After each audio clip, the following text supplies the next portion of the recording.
a lot of people are victims of a lot of things, and I was also a victim, but it was just not labeling myself like this has happened, but I'm not going to let this now impact my future. It's affected my past, it's affected my present, it's not going to impact my future anymore. I'm not going to be a victim to the past. Hello and welcome to the Go Encourage podcast, where I talk to real people about real life, trying to gain some insights from their experiences building courage. Before we get started, I just want to encourage you to hit that subscribe button on YouTube. It really helps the channel grow and it helps me to bring more guests onto the podcast. You can also do the same on Apple Podcasts, Spotify and Amazon with a like and a follow. And if you're looking for links to social media channels, you can find them at www.goencourage.com. You can also grab a copy of the Courage Journal, which is a 31-day prompted journal designed to help you build courage in your life. All right, with all that said, let's bring on my next guest and let's see where the conversation goes.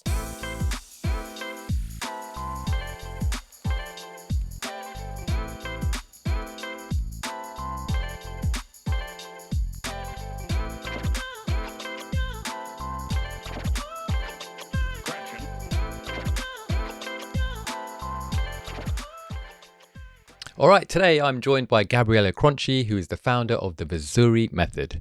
Gabriella is a women's mindset and wellness coach who helps women in their 30s stop from settling in their careers, relationship, or life in general, and instead step courageously into the confidence, clarity, and purpose that they deserve. Gabriella, welcome to the Go Encourage podcast. How you doing? Thank you. Yeah, and thank you so much for having me. Great to be here. Love to have you here. I think we had a really great conversation the first time we spoke. A lot of overlap. So it's nice to talk to like-minded people. Absolutely. No, definitely. It's you meet some people in life and just sort of click with and have that synergy with. So looking forward to the conversation. Fantastic. Let's see where we end up. So there's a tradition on the podcast where I ask people if they know what their name means. Do you know what Gabriella means? Yes.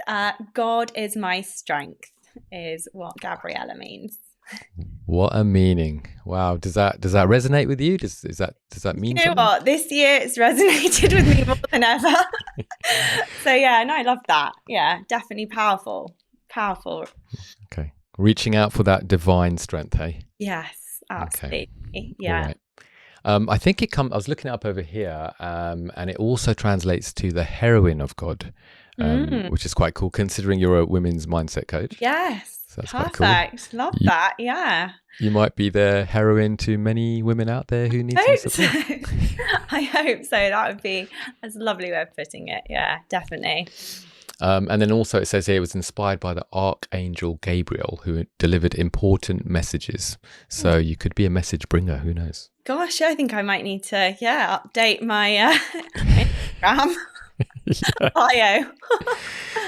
That's it. As discovered on the Go Encourage podcast, I have found out that XYZ. Exactly. Yeah. No, that's, lovely meaning. Yeah, it's great. Okay, so I thought we could just do some icebreaker questions so that listeners can kind of like find out a little bit about you. So you can be playful, you can be serious, however you want to do these, okay? So you ready for this? Go for it, yeah. All right, so Gabriella, what's your favorite food? I don't have a favorite food, but my favorite cuisine would be Persian. Love Persian. Oh, what kind of food are we talking about then? Oh, all of it, honestly. Absolutely love it, yeah. Be dangerous for me to live anywhere in the Middle East, I reckon. Right. Okay. You wouldn't stop eating all the lovely food. Right. No, love it. Yeah. Okay. All right. And favorite mode of travel? How do you like to travel? Definitely a plane, because it means I'm going to a far-flung corner of the world. So nice. It would have to be plane. Yeah, I've seen your Instagram. There's some incredible sunsets and scenery and all sorts of landscapes. Thank you. Yeah, no, I just, travel is just in my blood. I just love it so much. And obviously, so I just grew up abroad as well. So it's always exciting getting on a plane, even though it's not very environmentally friendly. Well, good for the soul. So got to prioritize, right? We'll touch on where you grew up in a little while. But here's one for you: cats or dogs? Ooh. Definitely dogs. I am actually even allergic to cats, so that kind of ends the conversation there. Really. Okay, just straight dogs. Do you have a dog? I grew up with dogs. My family have got a lot of dogs, but not currently. No, I don't have my dog. All right, here's a question for you: left or right? Interesting question. I would say left, just because I am an individual who's always gone the opposite way to how I always think of myself as that one fish swimming in the opposite direction to everyone else. So just, yeah, as a like metaphor, I'd say left. Ooh, I like that. Depth. I like that. Okay. Favorite season? Oh, I would have to say, even though I love the hot weather and I'm a reptile deep down, just loving in the sun, I would say autumn. September is my birthday month, but I just feel it's that like shedding, renewal. It's always like my new year. I always see like September and autumn as a real cleansing period, the start of autumn. And I see that as my new year. I always gain momentum at this time of year. So yeah, I would say autumn, even though it's getting colder. I love the way you put that. Not that it's about, not making it about me, but autumn is my favorite season too. But I've never thought of it as like a reset or a start of a new year, which makes sense if you think academically it is as well, isn't it? Yeah, and even so I think there's probably that element of always growing up and starting a new school year in September. But I know in Chinese wisdom, it's also, they always consider it more of a new year because it's that like shedding, whereas in the depths of winter, everything's quite stagnant, the season. So that's not a good time to be kind of changing things or letting go or renewing yourself. And the colours, right? Colours are incredible. Yeah. Okay, we'll move on from season. Star sign, Gabriella. Oh, September. Hang on, let me try and guess this. Is it Virgo? Virgo. Yeah. Virgo. Oh, when was your birthday?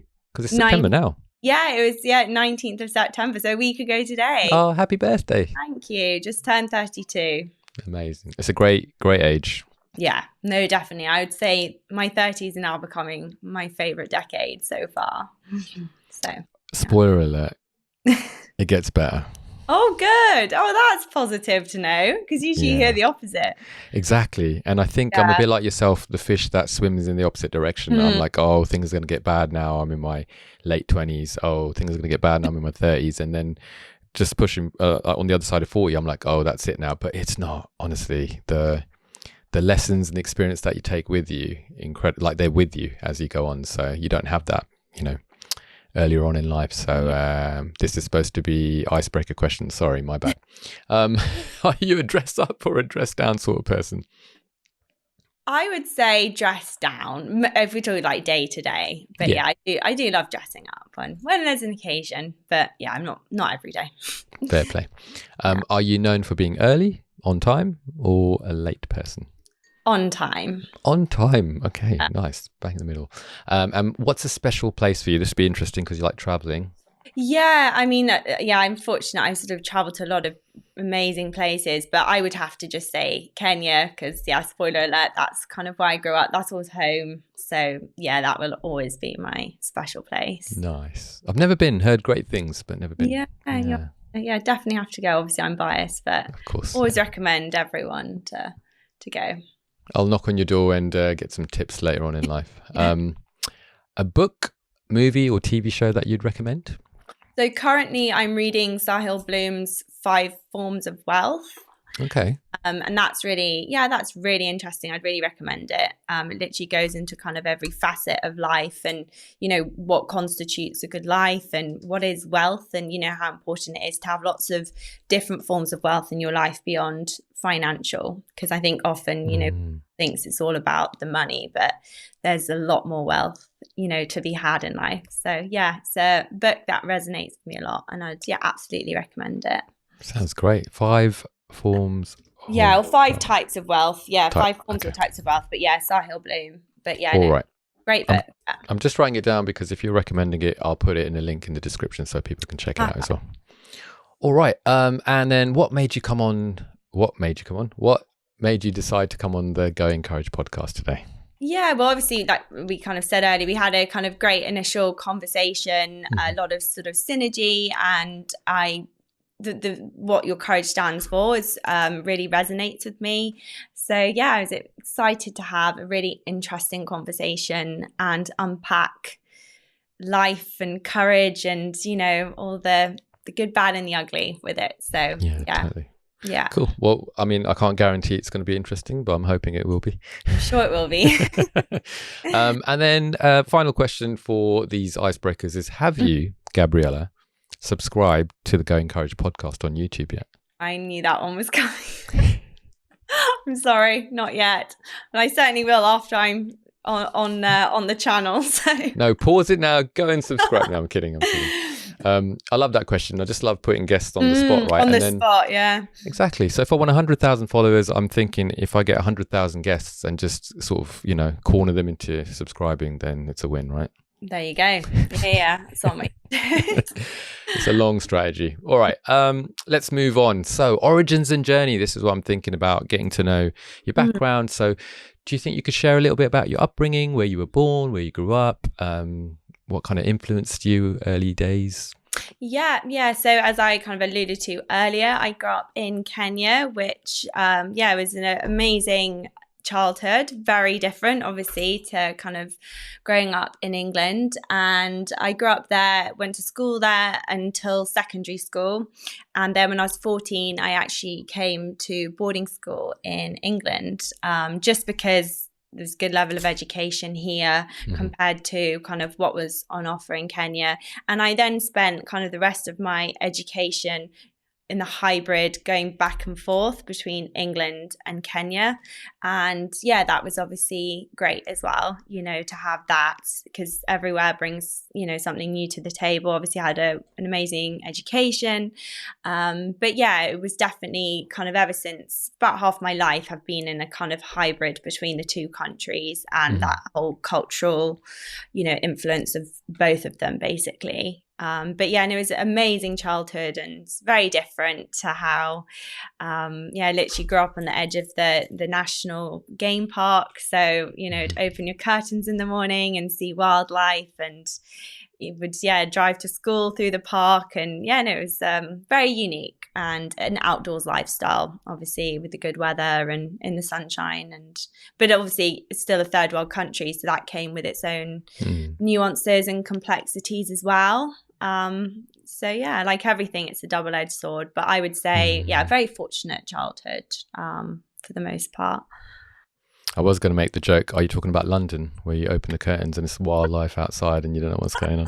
I'm kidding. So when you were studying here, was that with your whole family come over, or were you kind of come over by yourself? Yeah, I came over by myself, and so that definitely took adjustment. And when I first started school, I was bullied. So it was really tough, I'd say, the first year. And I was actually about to leave and go back to Kenya and go back to school there, but kind of got over that, and ended up having the rest of my secondary education here in England. So but definitely we were boarders, so obviously that's a very unique experience in itself. But my family were always in Kenya, so I feel kind of from the age of 14, I would just get used to just seeing my family every few months. Wow.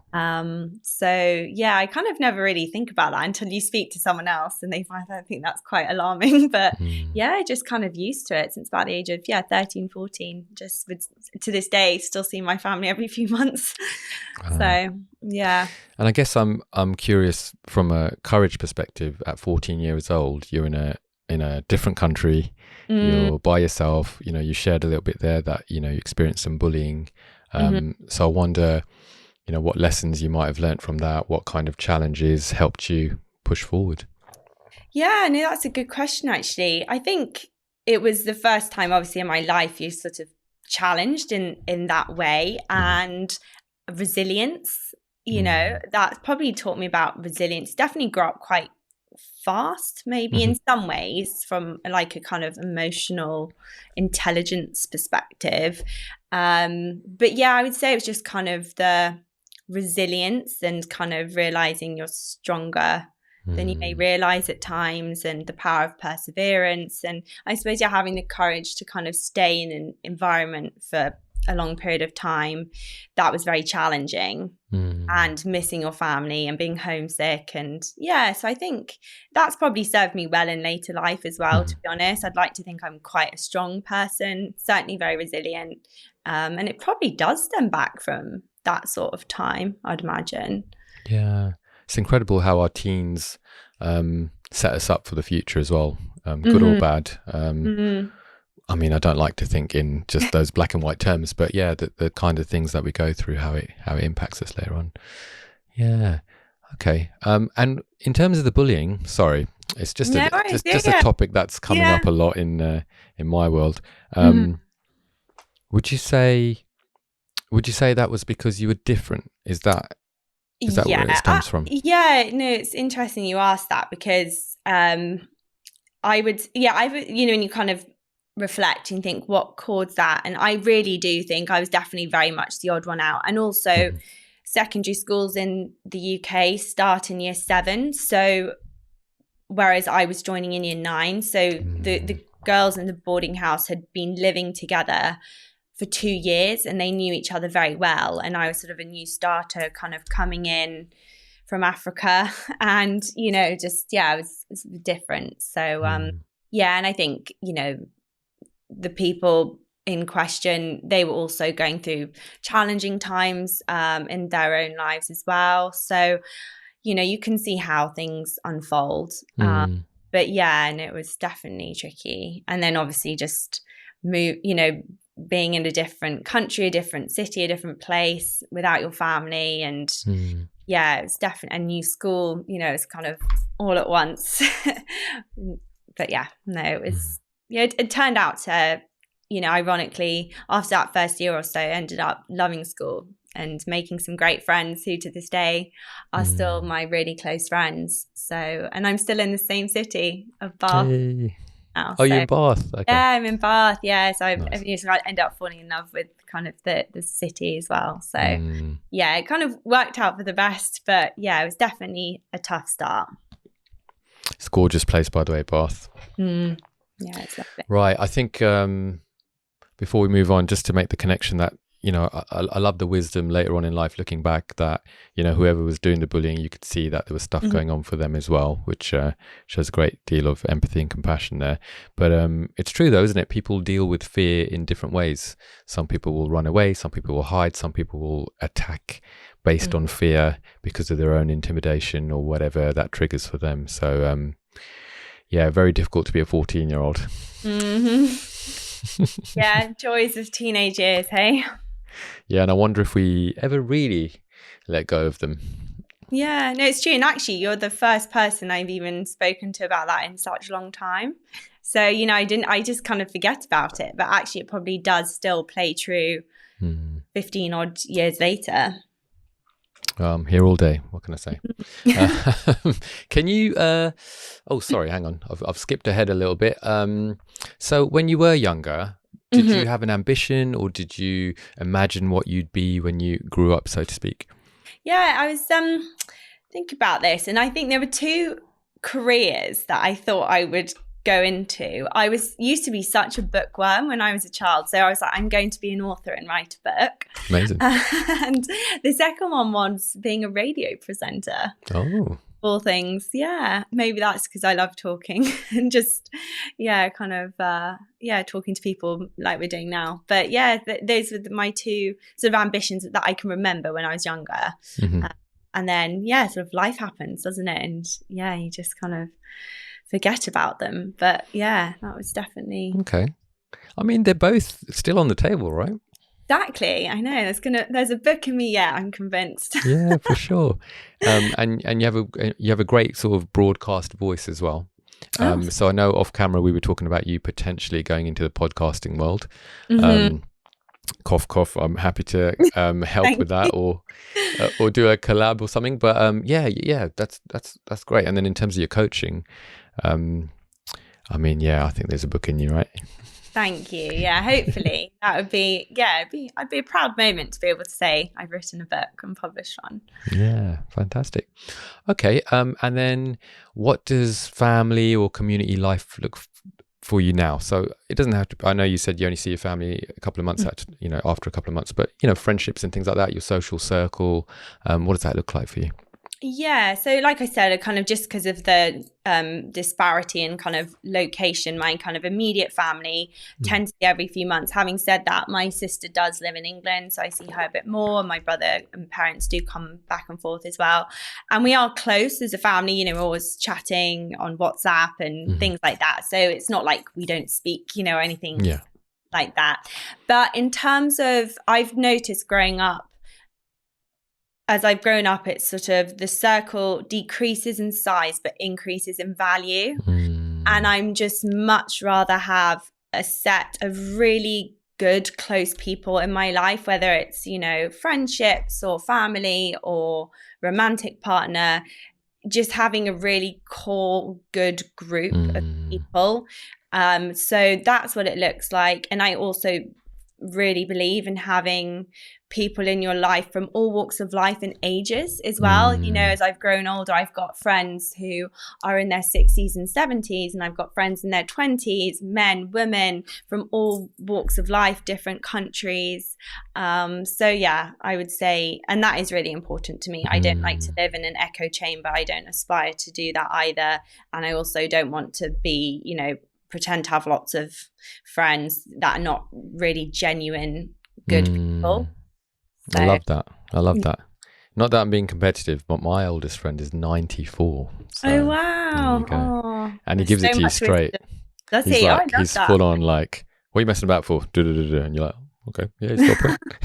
Oh, that's good.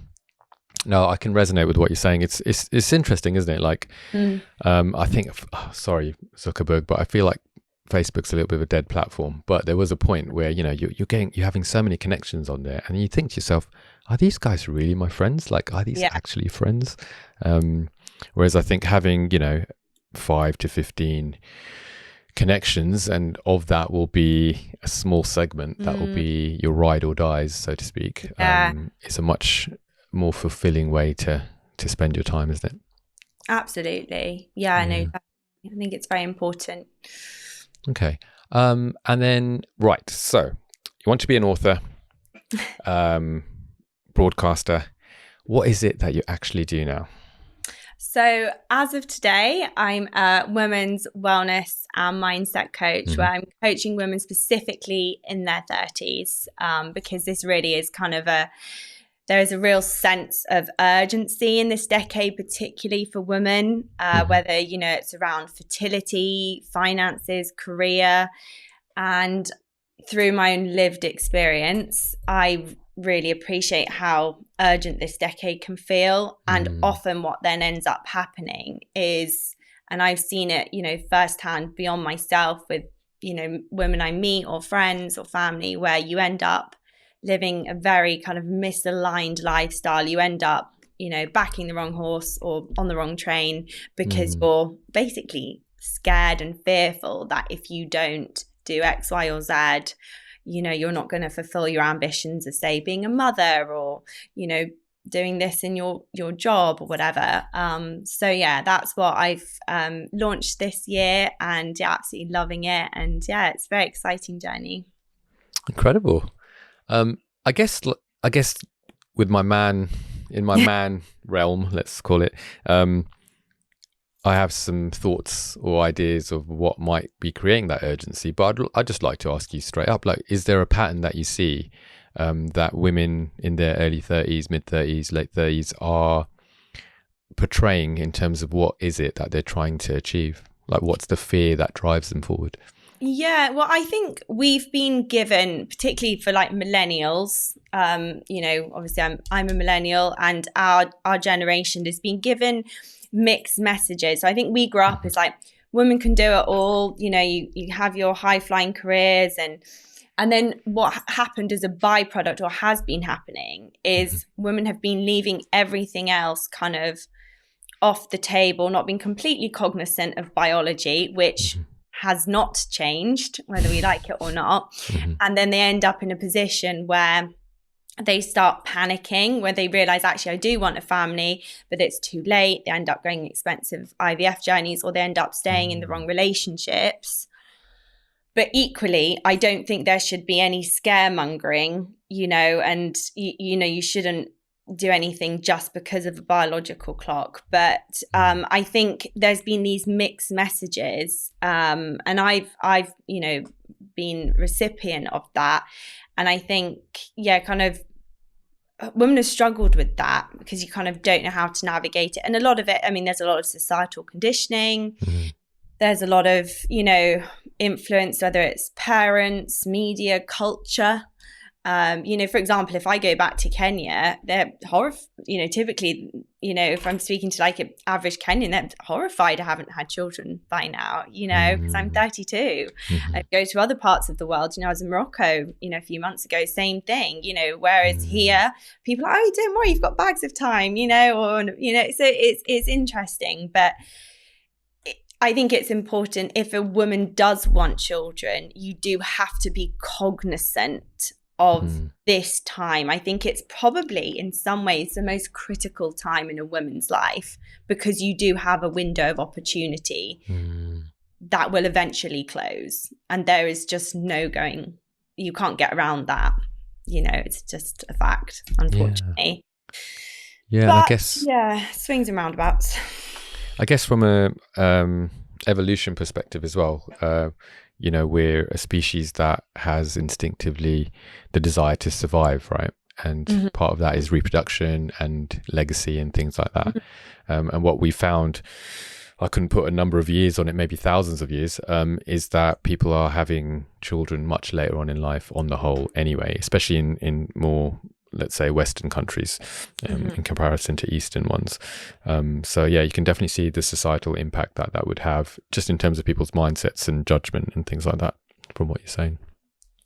Absolutely. Yeah, I know. It's such a big topic, and it's very nuanced, it's very complex. And, there's a lot of women who genuinely don't want children, and nor should you be pressured into anything. But there is definitely, for the most part, from the women that I've been interacting with, speaking to, coaching, they do want children. I think maybe, I don't know if it's just a kind of instinctual thing, but it gets to a point where they realize it is kind of now or never, short of, unless you've got the funds or the inclination or the, deep desire to go down kind of IVF route and fertility journeys, which in itself is a whole different minefield. So yeah, it's a very interesting decade, but it's just a shame when you see so many women, maybe because of the sense of urgency, and start panicking, and then they end up paying a price long term that is a lot more expensive. Yeah, I hear that. It's really interesting, because I've got a couple of women in my life, friends, family, etc., that have had children at different stages.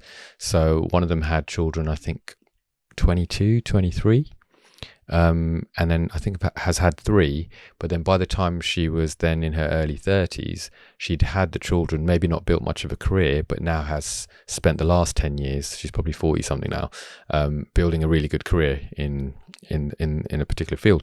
Whereas, other people have done it the other way around, where they've built a career, got the sort of wealth or stability, and then said, right, I'm ready to have kids now, and a whole bunch in between as well, but yeah, it's very interesting to try and see, for me anyway, to see it from the female perspective. Yeah, and there is no right or wrong, and I really fundamentally believe, as long as what you're doing is true to you and aligned to you, that's the most important thing.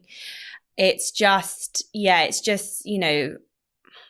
sad when women in particular give up, and I say this coming from arguably first-hand experience, their prime fertile years to the wrong person or in the wrong, and then you suddenly end up in a position where you're like, gosh, actually, if you kind of do the maths, I've only kind of got a few years to work with now, if you're lucky. And a couple of women that I'm working with now, coaching, they're kind of in their mid to late 30s, going through a divorce without kids, and they just desperately want a family. And it's like, how do I navigate this now where we're up against the clock? Yeah. So it's so interesting. And I just think you're cognizant of it, basically. Yeah, that's good. And I think there's a lot of invisible time as well. So I remember when in my past relationship, when we were trying to have children, it was like, right, we're ready to have children now. Okay, so we wanted children at different times. I wanted them early, she wanted them later, but we got to a point where we were in alignment. And then it's the whole thing about actually getting pregnant, because when you're younger, you're told don't do that, you'll fall pregnant, but then when you're actually trying to get pregnant, it's not like, okay, well, get pregnant and then we're pregnant in a few months. It could take a while, right? It could take some time. And so then that adds right to the months or the years that takes. And then so when you're looking at the window of opportunity, it starts to get smaller and smaller if you're thinking about 30 to 40, let's say. So there's a lot to factor into planning, right?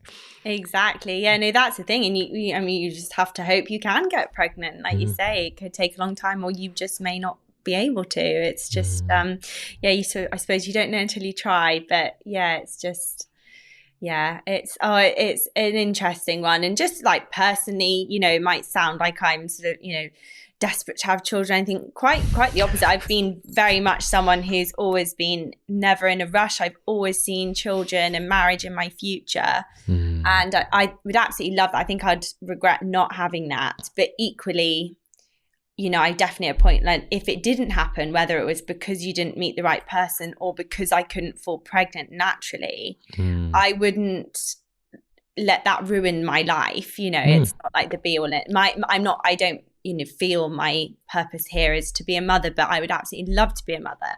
But it's so I'm not coming from it like desperately, sense of urgency, desperation at all. But I think if that's something you do want, then you have to be mindful how you spend your time and who you spend it with, and how you look after yourself, physically as well, and emotionally and spiritually, and just factor that into this time. Especially in the Western world, where life is very different, obviously, for women, and have the luxury to choose, because a lot of people don't. Yeah. And you're statistically more likely to burn out in terms of in the Western world, right? We are so we worship at the altar of busyness and productivity, and being able to do all these incredible things for our companies, who, by the way, would drop you in a moment if you weren't making their profit margins go higher. So it's interesting the way that we prioritize what's important for us and what's not. If only there was a woman's mindset and wellness coach that could come along and help them get their ducks in a row. Help them get that clarity. No, absolutely. No, I mean, and in the working world, I honestly, that's another probably podcast for another day, but I don't think that's set up for women, as we're, such cyclical beings, and we operate completely differently, even just hormonally day to day. We cannot deliver the same output in the same way. But it's fascinating, isn't it? Yeah. I was talking to someone on the podcast, I can't remember which episode it was. I'll put a link in the description if anyone's listening. But we were talking about the cycles that men have and the cycles that women have, and how different they are, and how it affects the way that we can output, in terms of productivity, work, and things like that. And actually, if we could, on the back of what you're saying, if we could find a way of accommodating that in a more natural way, we'd probably see increased productivity and more fulfillment for society as a whole, right? Absolutely. No, without a shadow of a doubt. I mean, women can be absolute powerhouses at certain points, but we ebb and flow. And if you, like you say, set that up in workplaces and things, I think absolutely the world would be a more productive and happier and healthier place. Yes. Yeah. And you talked about women in their 30s going through divorce, not having children, and things like that. Statistically, 50% of marriages end up in divorce, which is sad. It's sad. It's a crazy statistic. 1 in 2, which obviously that's a whole nother conversation. But if we align it with what we're talking about, there is a sense of, life has purpose and meaning, and actually if we put that to one side to chase something that isn't really that important, then what is the cost? Absolutely. Is that statistic for the UK or just broadly? It was in the West, actually, to be fair. Yeah. So I think it was, what was I looking at? I think it was North America, Europe and Australia. I think those were the three. But it would be interesting to see what the statistic is worldwide. But it's difficult, isn't it, if you are comparing with countries who might not record that sort of thing.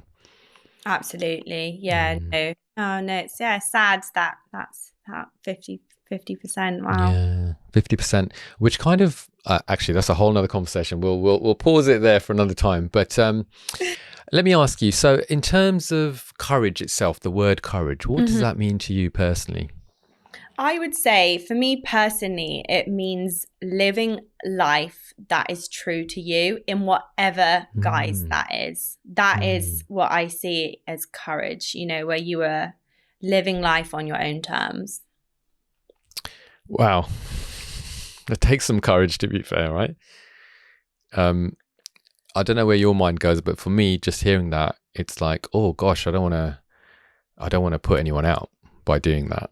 No, of course. I mean, within reasonable, boundaries and things. But I just mean, we are all products of our upbringing, our environment. We're all heavily conditioned, whether it's through the media, peers, colleagues. And what happens is, I think people end up sleepwalking through life more than they realize, and they end up just not living a life true to them. I would like to think I'm now living life on my own terms, but I'm not harming anyone. I'm I'd like to think I'm a good person, and you know what I mean? So when I say that, I mean, obviously, assuming you're of sound moral, mind and judgment. But I think that it takes a lot of courage to particularly, I mean, depending on the culture you grew up in, if you grew up, if you have a strong religious background, there's so many factors to it that can be extremely heavy and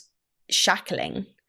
Yeah. So I think it takes a huge amount of courage to do you. And I mean, even just going back to, say you grow up and, you are gay, for example, it takes a lot of courage to be you in society. It's a lot more acceptable in the Western world, but if I go back to Kenya, if I meet a gay man or woman, life is very difficult for them. So I think courage to do you, whatever that form it takes, is how I would describe what it really means to me. No, I really like that.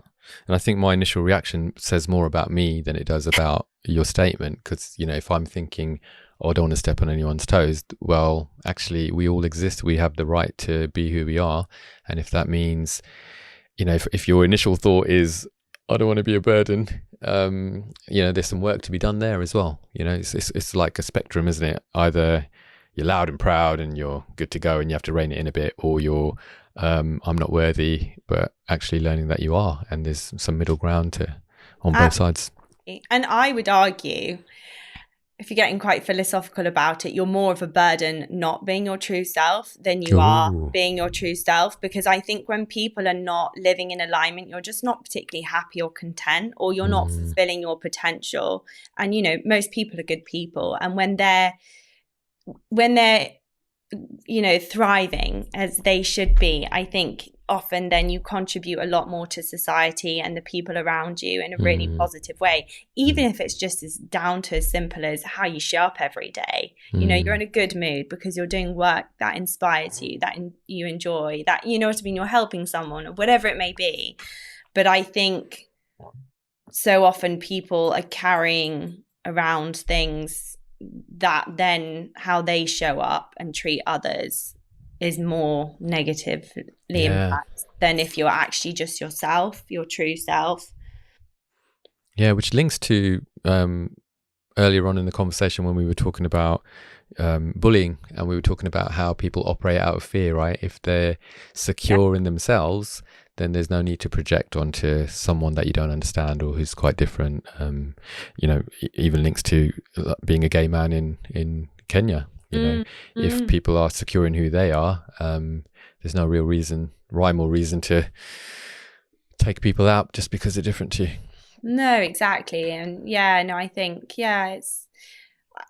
from people I see who are really happy and thriving, they tend to be people who are very comfortable with themselves and they're just truly them. There's no mark.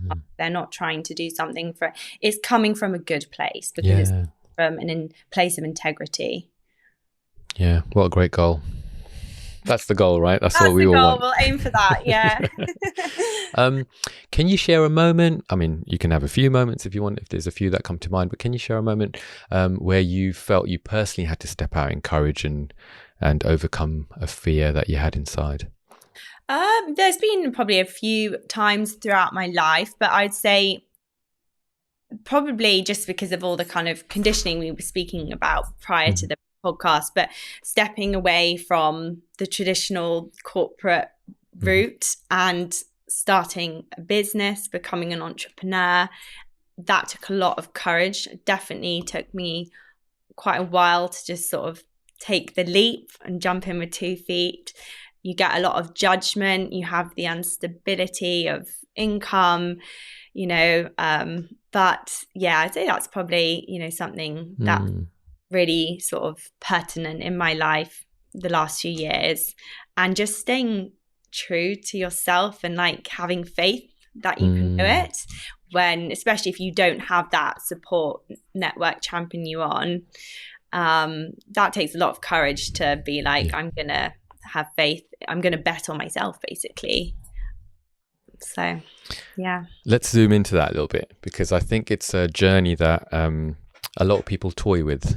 If I just left this horrible job that I have no fulfillment in, I could start a candle company or a skateboard product or whatever it is, right, that people have passion for.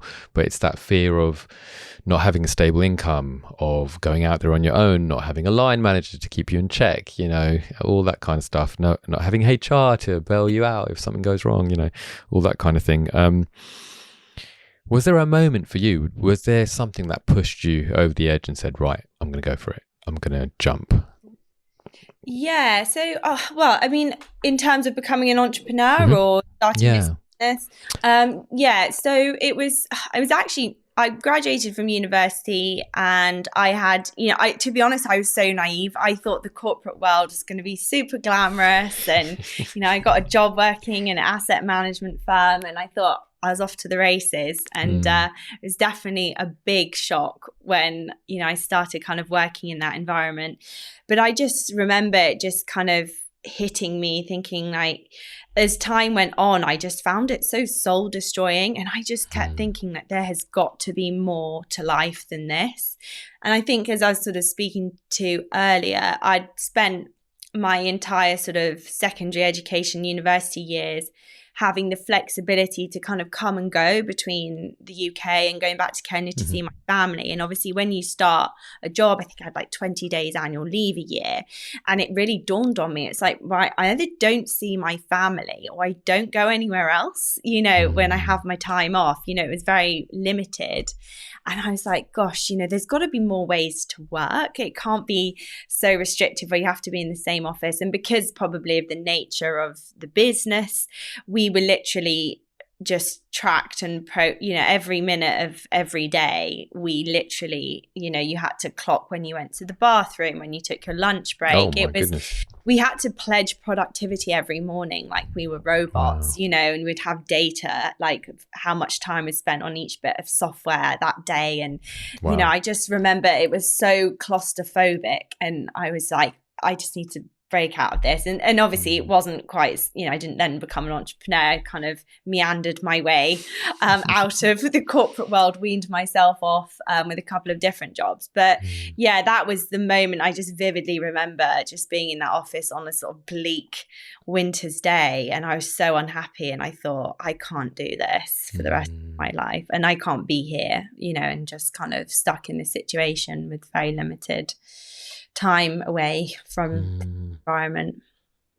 Love that you got to that realization early in life.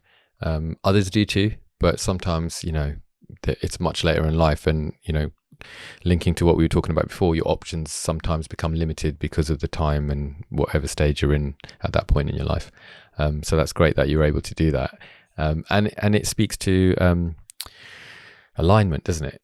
Yeah. Is this who I want to be? Not that your job is who you are, but it does take what is it, 8 hours at least of your day every day for 5 days? Like it's a massive part of your life. And the rest, the commuting time, the people you spend the most time with, it's fundamental, I think, to people's identity in the end, because it's the biggest part of your time. So yeah, I like that point about who you spend your time with as well, because there are a collection of very random individuals who you wouldn't normally kind of associate with. To hang out with. Yeah. Well, there you go. Exactly. Yeah. And whether you like it or not, people do have an impact on you, on your absolutely on your thinking. I think your environment is the most underrated element of what impacts you, and the people's energy has an impact on you, even if you can try your best to sort of put it to the side. But if you're living with someone, for example, and they're bringing that energy, eventually it's going to weigh you down as well. Same if you go into the office and it's a toxic work environment, or it's just not a nice environment to be in. So then what sparked your interest in, sorry, on the thread of, making the jump into entrepreneurship, right? Just want to stay on that before I ask you the next question. I did the journey myself. I probably, maybe I was about 27 at the time. And I wasn't in the corporate world. I was working for non-profit, local government, things like that. But it did have a corporate sort of structure. Fortunately, I was doing stuff that I love, which was great. So I can't really complain about that. But in terms of moving forward, there wasn't much opportunity. So I started my own business, and I remember going to my managers. I think he was like the head of department. He was the only guy who was in, people on holiday, etc. And I went, and I was like so nervous. I was like, I've got an A4 page of reasons why I'm leaving and moving on, and I don't want to upset him and all that kind of stuff. And I couldn't even get past the second sentence. He was like, great, wish you all the best. And I was like, oh. And he was like, I'm surprised you stayed here this long. He was like, you have far greater things to work on. And I was like, oh, that's a compliment. And I was like, oh, do you mind if I go through this page? Because and he goes, yeah, you don't need to do that. And I was like, okay. Yeah. And he even said, give us a shout when you're set up and we'll see how we can work with you. And I did a little bit of work with them later on, and it was on my own terms, and it was amazing. However, when that happened, the recession hit, 2008. And it happened 2 weeks after I started my own company. And I was like, wow. Oh, this is a bad idea. But it goes back to the resilience piece that you were talking about before, and having the faith that actually, if you make a decision, see it through, go for it. Like, you're here now. Why crawl back into the hole? Like, step into the light and see what happens. So I've been doing that for about 15, 16 years now. So that's pretty cool. But also got a part-time job in health and wellness, which speaks to the other thing that you're talking about in terms of your environment. And really, companies are, well, that's a very broad statement, but I'm seeing more companies invest in their staff from a health and well-being perspective, so that people are feeling more valued and more purposeful about the direction that they're going in, which leads neatly into you becoming a coach. So with all that said, are you finding that the women that you are coaching in their 30s are coming to maybe almost a spiritual awakening within themselves? A spiritual awakening. That's interesting. Do you know what? I would say not that the women to date I've worked with haven't specifically kind of said, they've had or are having a spiritual awakening, but I think it's that kind of, I suppose, that profound realization that you're at a crossroads in your life and go one way or the other, and the decisions we make now will have consequences indefinitely for as long as we're here. Yeah. So I suppose in that way you could kind of frame it. And sorry, just to kind of clarify, when I say spiritual awakening, I don't mean necessarily in a spiritual sense, but more of an awakening within themselves. Absolutely. Like, okay, here we go. Let me do life. Definitely. Yeah. And and whether it's in relationships or recently, it's actually been women who want to start working for themselves. And I'm seeing this more and more. Obviously, I absolutely love that and champion that and things. And again, it probably kind of all feeds into kind of the working world. The corporate world isn't necessarily set up for women, and they haven't been able to kind of thrive in those environments, and they're not particularly happy.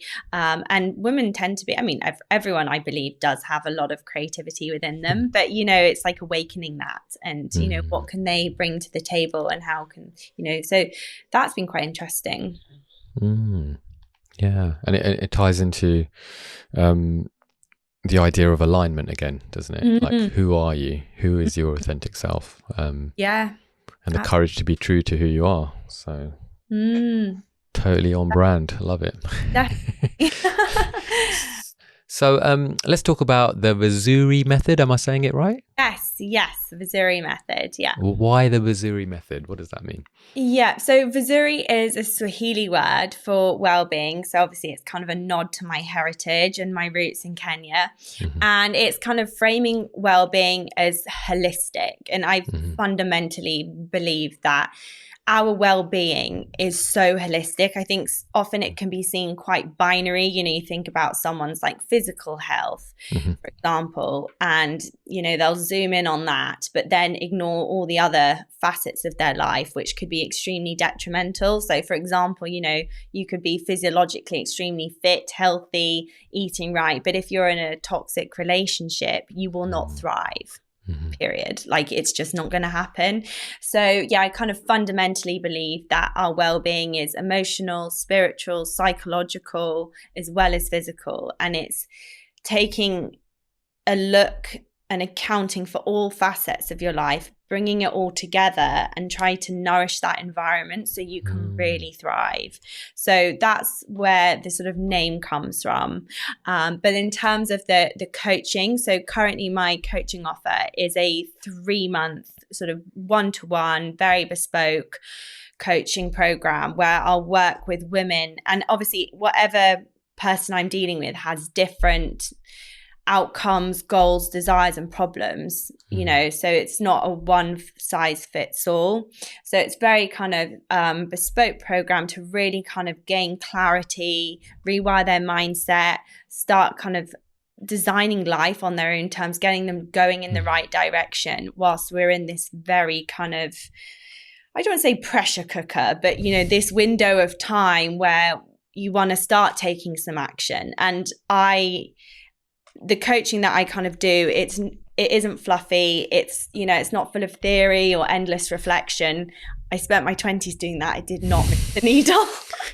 It's about kind of real, kind of practical, tangible, grounded action taking quite fast. And that's why it will only ever be 3 months. I don't think you need more than 3 months. Anything less, I think, is a bit too short because people have busy lives and jobs and things. There's only so much you can do in a few weeks. But 3 months, I think, is a sort of perfect amount of time where if you really dedicate yourself, you can start really making shifts.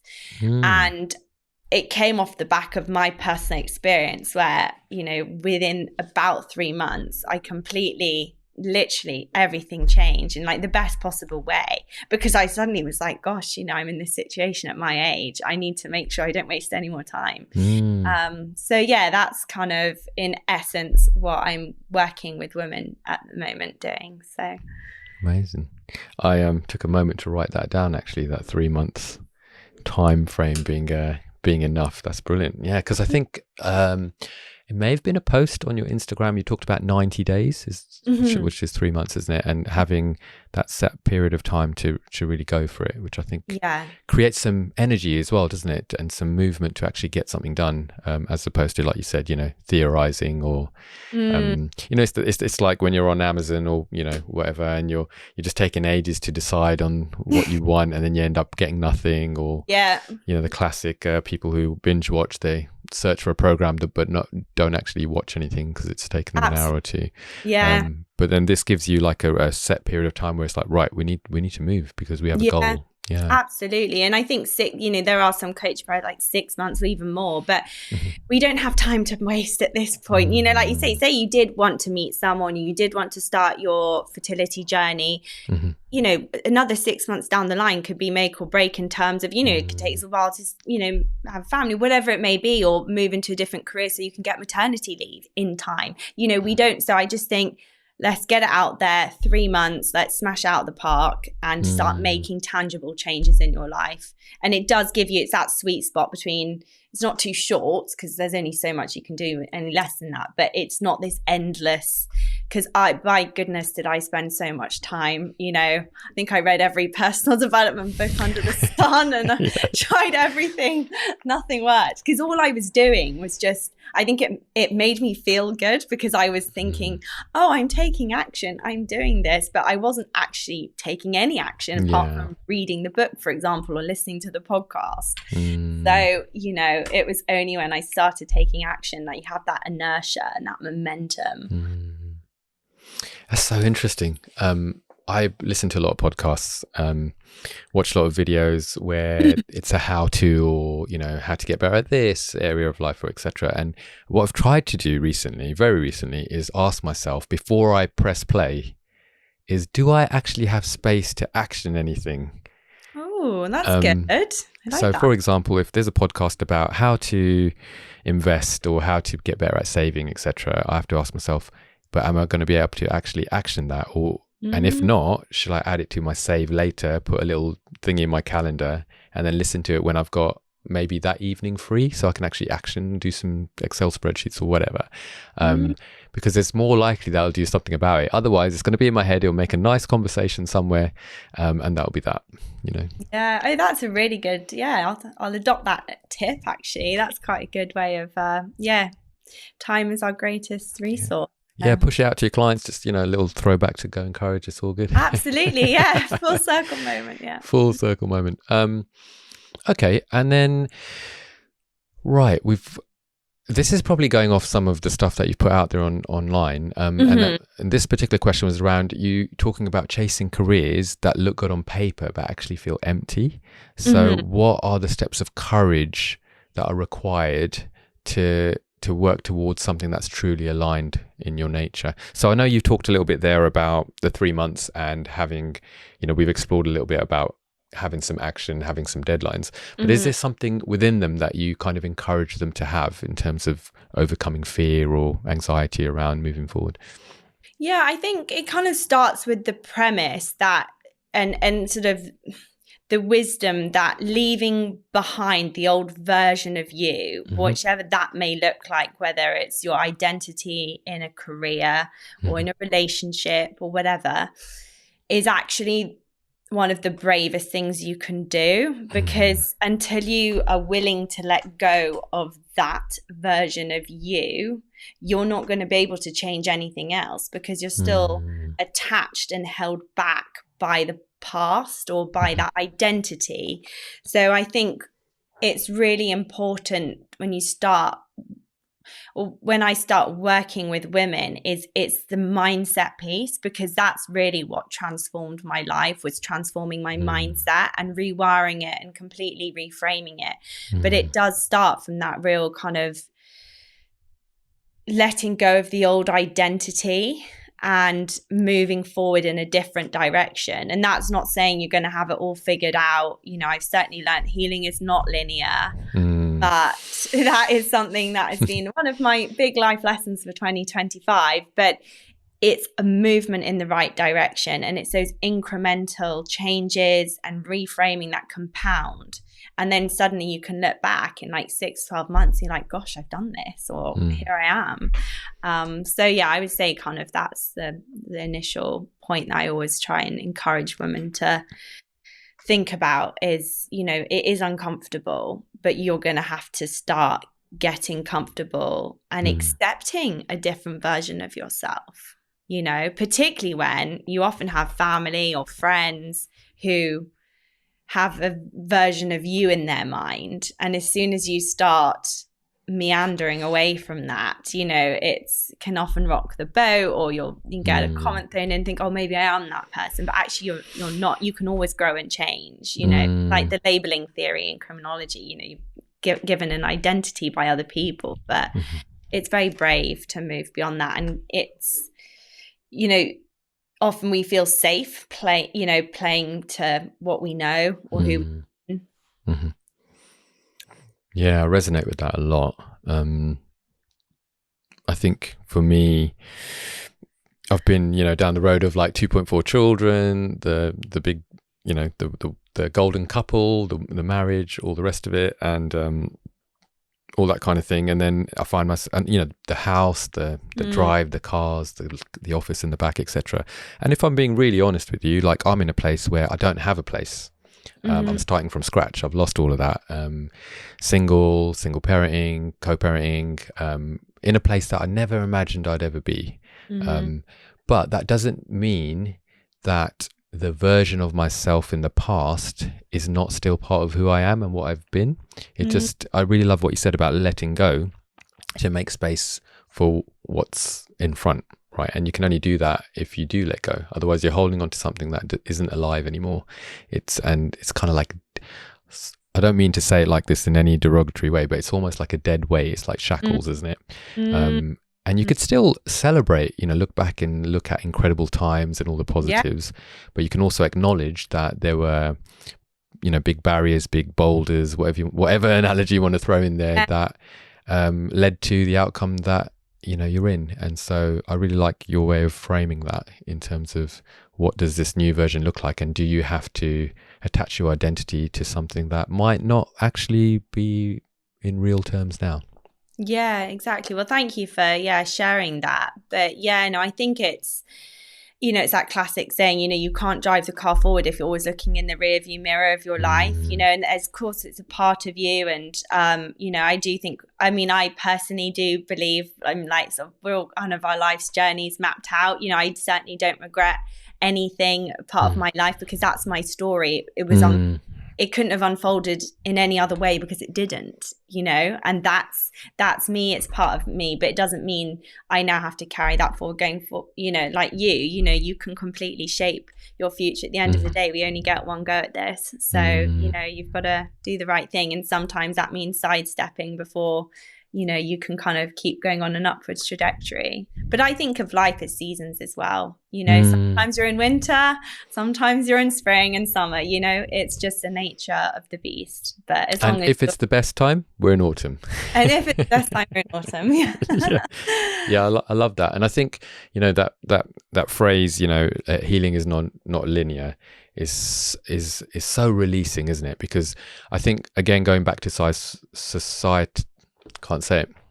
societal norms or things that we've been told, is that you must do this and then you get healed and then you're better and then you do the next part, etc. But actually there's ups and downs in life, depending on how you look at things, and there's opportunities for learning all the time, and it's what you do with that. Going back to your 3-month thing, it's what you do with what's in front of you now, not what you plan to do in 5 years' time, because nothing's guaranteed. Yeah, absolutely. And another thing I always like to kind of say is we're all stumbling in the dark. Nobody's ever done this before. We're all learning on the job, so just having some compassion for ourselves. And as long as, I think, if you can kind of drive forward with, good morals, integrity, you're a good, kind person, and, you're trying to kind of live life authentically to you, then I think you're doing as well as anyone can do with whatever circumstances life throws at you. You know? And I'd add to that, I think if you're listening to this, and you're not a person of integrity, or you're not a person with good morals, and you take stock of that, see where you're at. Don't just write yourself off. Ask yourself, why am I not showing up with integrity? How can I get better at that? What one step can I take in order to build that side of my life? So I wouldn't want to rule anyone out at any stage that they're at. If they have the willingness to step forward and move forward in courage, there are ways forward. It might just mean tiny little baby steps, and you might need some support climbing those stairs from a life coach or a mentor, or people who've been there before. Yeah, no, absolutely. Yeah. Okay. right, saying no or setting boundaries can feel scary. I'm definitely, can resonate to that. But especially for women who've been people pleasers. So I had someone on the podcast, Brianne, her name is, she runs a channel called Diary of a People Pleaser. Predominantly women, I think. And so she came on and we did a whole episode around people pleasing. But how do you, in your coaching world, encourage your women clients to find courage in honoring their values, honoring who they are, their boundaries, and building those? Yeah, well, my kind of favorite phrase that I use and coin is just boundaries of self-respect in action. Sums it up completely. I think it's respecting yourself if you have boundaries, and I don't think you should ever apologize for them. Obviously, as long as they're reasonable, but I think. Yeah, I to be honest, I don't have much more to add on that, just because I think that just sums it up perfectly. Really great. Tell how much someone respects themselves and how they carry themselves in life with their boundaries and what they put up with. Because when you're people pleasing, you're saying yes to someone else, you're saying no to yourself. How do you, on a personal note for yourself, is that something that you've naturally been able to do throughout life, or did you have to work on that? Some things I've always been had courage and my conviction, quite confident on with boundary setting, but definitely in the domain of intimate romantic relationships, I think it's tied to self-worth piece, but I definitely did not honor my boundaries, and then ended up having detrimental consequences, kind of going forward. So yeah, I would say it depends what it was, but I've definitely learned now in all aspects of life. But yes, it's something I've had to work on, and probably everyone always does, because life will present you with different things that suddenly, is this a boundary for me? Sometimes I think we don't even realize we need to set a boundary. Yeah, I mean, I'm British born, but my parents come from India, North India. And I think the culture is very different. There might be some similarities in Kenya as well, where everyone has or at least they feel they have the right to comment on every aspect of your life. And it's, you ought to be doing this, you need to be doing that, all the rest of it, because that's what we do. And if it's questioned, because that's the way it is, that kind of thing. So it can be really tricky to then set some boundaries. By the way, my parents are amazing, super liberal. They're like, this isn't on them, but just in terms of the culture itself, you can find yourself in places where you're like, oh, this is actually, you've just thrown your rubbish on my side of the fence, and that's not okay. I need to either deal with the rubbish or deal with the neighbor who's doing that, to speak an analogy there. So it really resonates with what you're saying. Yeah, no, I love that analogy as well. And I often think boundaries with family are the most challenging. The real reason you don't see them every few minutes. No, but I suppose it is though, isn't it? Because it's sort of like, you're sort of so close in a way, and they've obviously been there through childhood, and it's like siblings, and they know you as that sort of person. And as a child's, having a boundary with a parent even seems, even though we're adults, I don't know, you still think, oh gosh, actually, but you can, because you're now an adult. But it's fascinating, isn't it? Yeah, and touching on romantic relationships that you brought up there as well, in terms of like your people pleasing or setting boundaries, these are relationships that are the closest that you'll probably get in life, and therefore exposes stuff in both of you, rightly or wrongly, that's already there, and it starts to come to the surface. And when it does, the more you get to know, even in the dating world, you meet someone, it's great, things go well, and then it gets to a point now where there's a sense of overlap.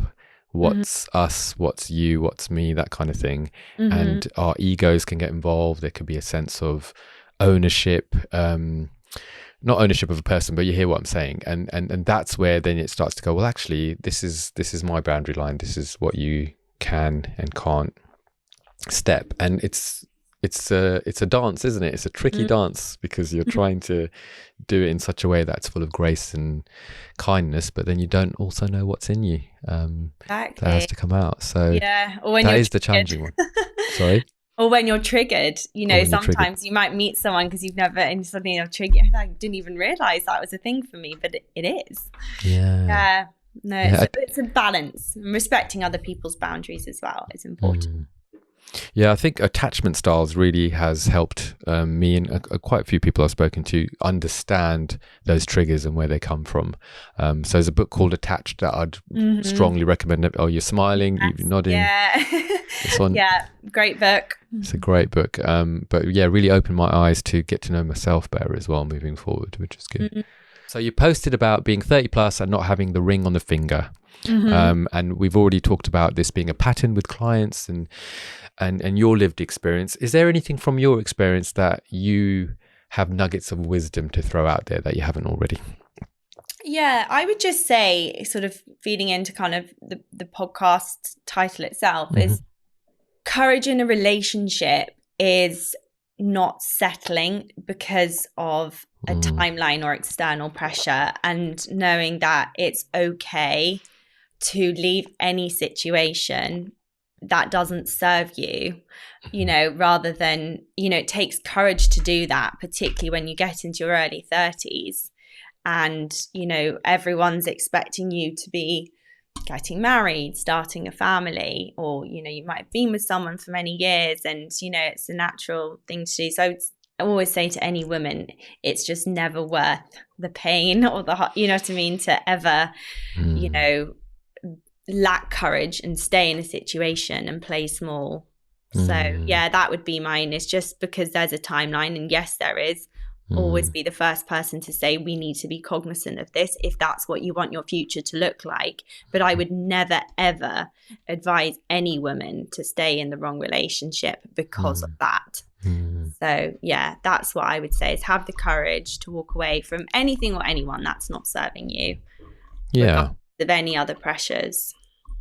Yeah, and I would throw in, from the man's perspective, we're doing a lot of work now into men's health and mindset, and being more emotionally aware, emotionally intelligent, etc. And as men are working towards that, that goes the same for them as well. If you're in a relationship that's super toxic, that's bringing you down, it's I think the expression you used was not serving you well.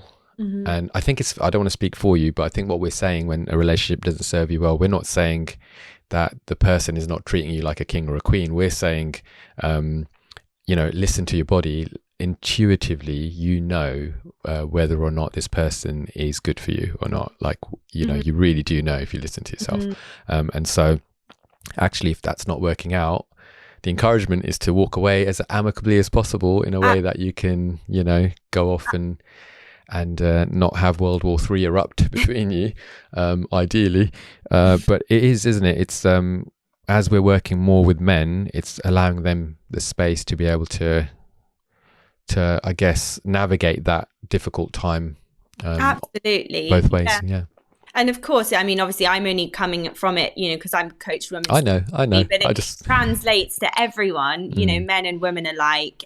But also, not just if someone isn't serving you, but you might not be serving them. And another thing that I always kind of am mindful of for myself, but also when I speak to other women who are navigating relationship difficulties or marriage breakdowns or endings, is I think it's so important to take accountability for your role in the demise of the relationship, even if it has become very abusive or toxic, because every relationship dynamic is co-created. And, we all add fuel to the fire in our own ways, even if it's enabling behavior, and I don't ever like anyone to think of themselves as a victim. I think we should always clean up our side of the street, take accountability, take the life lessons and move forward, with integrity as well. I also don't advocate for anyone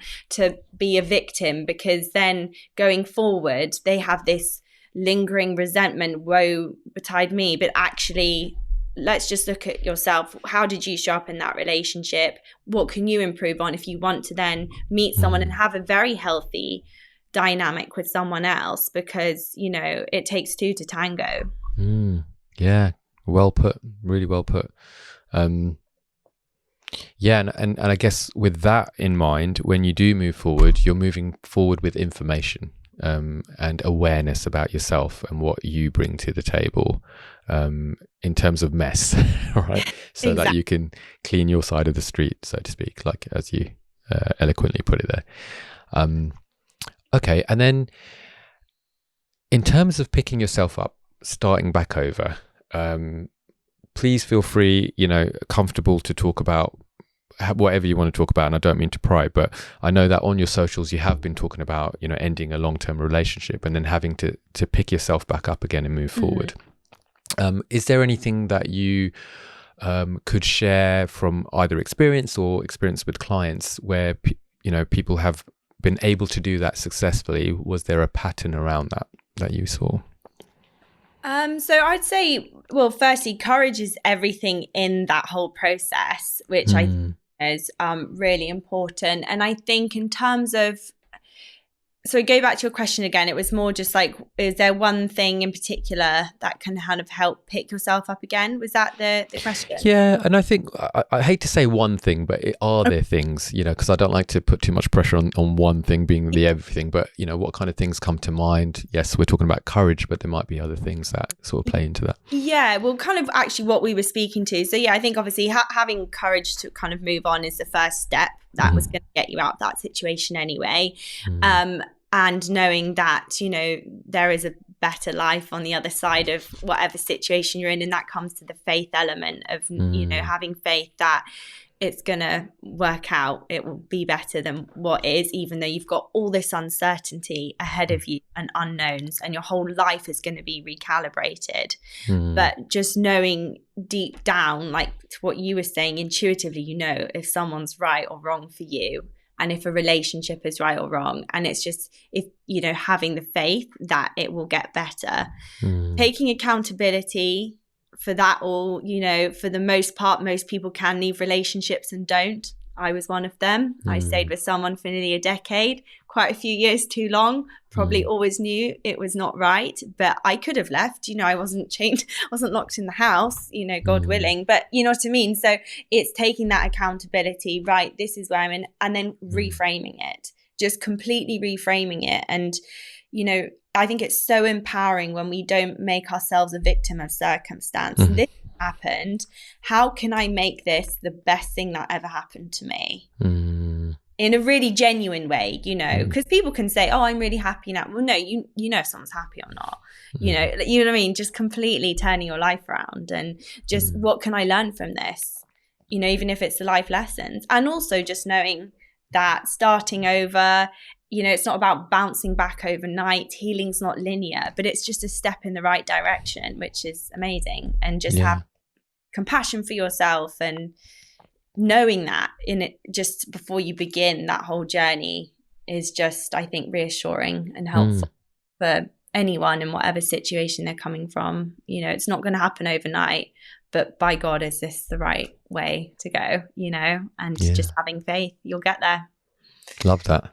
And just to clarify, you know, to anyone listening, you might be a victim, but you don't have to play the victim, right? You can be a victim of something, but then it's how you respond to it, isn't it? And how you choose to move forward from that, because it doesn't have to be your core identity, what you went through. Absolutely. Yeah, no, and thank you for clarifying. That's exactly what I mean. Absolutely, because a lot of people are victims of a lot of things, and I was also a victim, but it was just not labeling myself like this has happened, but I'm not going to let this now impact my future. It's affected my past, it's affected my present, it's not going to impact my future anymore. I'm not going to be a victim to the past.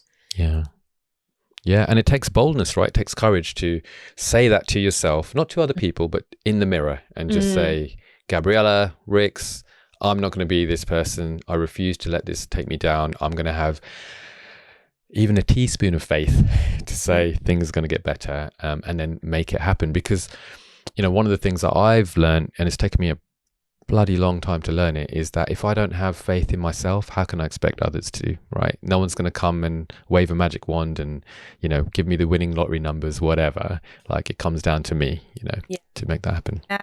Yeah, no, I love that. So true. Yeah. Are there any courageous people in your life that have inspired you? Has anyone come to mind?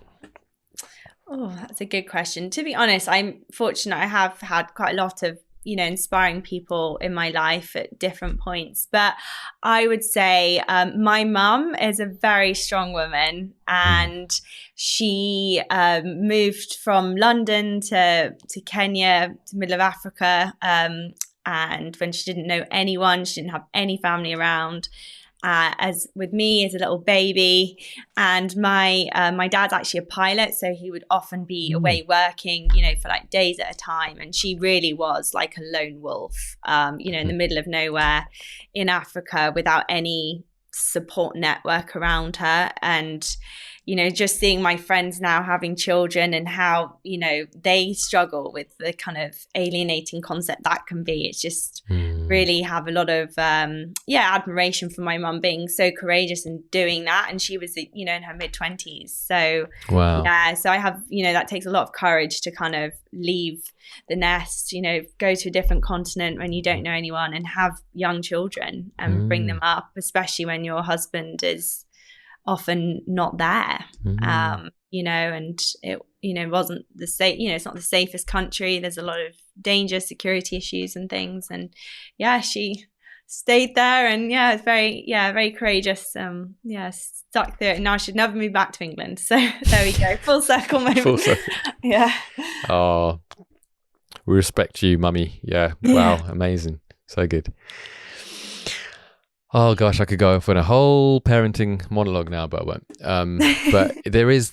I'll say one thing. There is something that happens when you become a parent, and that is you never really understand what your parents did for you or how much they loved you until you become one yourself. And then I remember just melting into myself and you know, hugging my mum in tears, going, "Oh my gosh, mum, I can't believe what you did for me. I'm starting to get it." And she's like, "Oh, you wait, don't worry, the teenage years are coming." I was like, "Yeah, okay." Oh, but there's definitely a whole bunch of courage, isn't there, when it comes to parenting. I'm saying as the parent in this conversation. I mean that takes so much courage with everything that entails, definitely. Super rewarding as well. I just want to add for anyone, I'm not putting anyone off in any way whatsoever. Do you have love languages that you are aware of that work for you? Yeah, so I when I was deep diving into all the relationship sort of work, love languages obviously came up because it's actually quite, people can kind of dismiss them, but it's actually they're really profound in terms of like how you show up in a relationship and with a partner. But I'd say mine is quality time is my number one love language, definitely. And then probably physical touch or words of affirmation maybe as a secondary one. But just for me, quality time.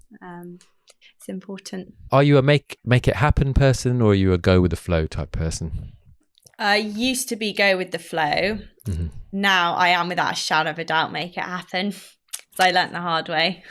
Yes. So I will always make something happen if I believe it needs to happen or I want it to happen. Taking control of the reins. Do you know, as soon as you said that, I've just noticed the chair that you're sitting on, and it almost looks like a throne because you've got the two things there and you're like taking control of the reins, like, it's got all regal. And dining chairs, yeah, exactly. Love that, and then we touched on it really, really briefly, but in terms of spirituality, are you spiritual as a person? Do you believe in God, a higher power, that sort of thing? Yeah, so I am spiritual. I would say in terms of, I believe in a higher power, not necessarily God. If there was a religion I resonates most with me, it's definitely Buddhism. I'm definitely very spiritual, but I'm not, sort of following a specific religion. Okay.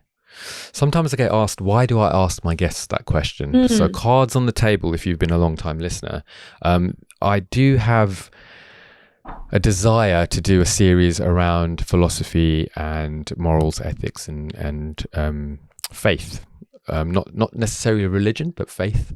So I'm always interested in which guests are, spiritual on any level, because then I'll invite you back on and we can have a chat. Maybe even a panel. Who knows? Yeah, no, I'd love that. I mean, I studied philosophy as well, and I mean, I don't know how, it's not religious per se, but I'm a massive advocate of Stoicism as well. So, and I'd love to be part of that conversation. Yeah, that'd be great. Bit of a stiff upper lip Stoicism, yeah. And then finally, do you have any routines, mindset practices, anything that helps you stay grounded and courageous on a day-to-day basis? I think just kind of going back to basics, looking after your physical health, I think is a really prerequisite for your mental health, to be honest. So yeah, just try and, exercise, eat well, sleep, make sure you've got, get enough sleep, walks in nature daily. That's something that really helps me. I try and go on at least a couple of walks, short walks a day, but out in nature. And yeah, I think, sort of stretching routines, yoga, anything like that, can be really helpful. I also am a massive advocate of I love to learn, lifelong learner. But I think that's really helpful for, to always expand the mind and learn different perspectives and reflect. I'd love to say, I journaled every day and things. I mean, I have tried it all, but it's sort of, I spend a lot of time reflecting, but, I also think, different things work for different people and what fits into your routine and your day-to-day life. Okay, good. Helpful. Thank you. I suppose a walk in nature in Bath is very different from a walk in nature in Kenya. In terms of wildlife. Yeah, no, very true. I want to say thank you so much for coming on. I do have a gift for you. You mentioned journal there. I've authored a journal called the Courage Journal, helping people to build courage on a well, it's supposed to be over a 30-day period, but you can actually use it however you want. So I'd get that into the post to you over the weekend or something like that. So that's a little bit of a thank you. Let me know what you think of it. Always open to feedback, especially from a coach. It'd be really interesting to see what you think. But before you go, where can people find you online? If they wanted to connect with you, what would be the best way to get in touch? Yeah, so thank you so much. So yeah, if you'd like to connect with me, my Instagram is the Vizuri Method, and I kind of work with women in their 30s, but also around that decade, to be honest, late 20s, couple of women in their 40s. If you're looking kind of for clarity, gaining confidence, taking momentum, some bold action taking, if you feel like you're stuck, that's what tends to come up with women I work with. They just feel quite stuck or anxious. Going forward, we will, put you on the right track so that you're living life on your own terms. So, Excellent. It's time to say goodbye.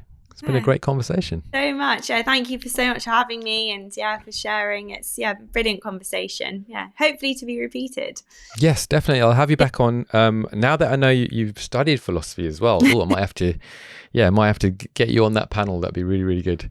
But I know we've talked off camera about collaborating and doing some stuff in the future. So if you're listening to this, watch this space and for sure. I think it'd be good. Obviously, I'm just working with women now, but the same principles apply. That is my niche in the industry, but I know you work with a lot of men, and I think people are ever more cognizant of their mental health and everything at the moment. So I'm sure there's a lot of synergy there, which is absolutely. Well, once again, thank you so much for jumping on. I hope you have a good rest of the day, and for those of you listening or watching, our message today is to keep moving forward, to go in courage, have a little rethink about your vision and values. And I love that whole 90-day, 3-month time frame. So if you've heard something today that has made you think about taking some action, maybe write it down and take some action in the next 3 months. Perfect. Awesome. All right. I'll see you guys on the next one, and goodbye, Gabriella. Bye. Thank you so much. Hey, really hope you enjoyed that episode, and I hope there was something there that you can take away and reflect on. If you'd like to continue the conversation, you can do so publicly on YouTube via the comments, or if you prefer to be more private, you can DM me on Instagram, and the handle is @GoEncourage. You can also find links to everything at the website, which is www.goencourage.com. You can find a copy of the Courage Journal, links to TikTok, Instagram, and all the places that you can find Go Encourage online. You can also have a look at the upcoming Go Encourage blog, which is coming soon. So yeah, definitely do check that out. But my encouragement to you is whatever you're doing, whatever you're going through, keep moving forward and to go encourage. I'll see you on the next episode.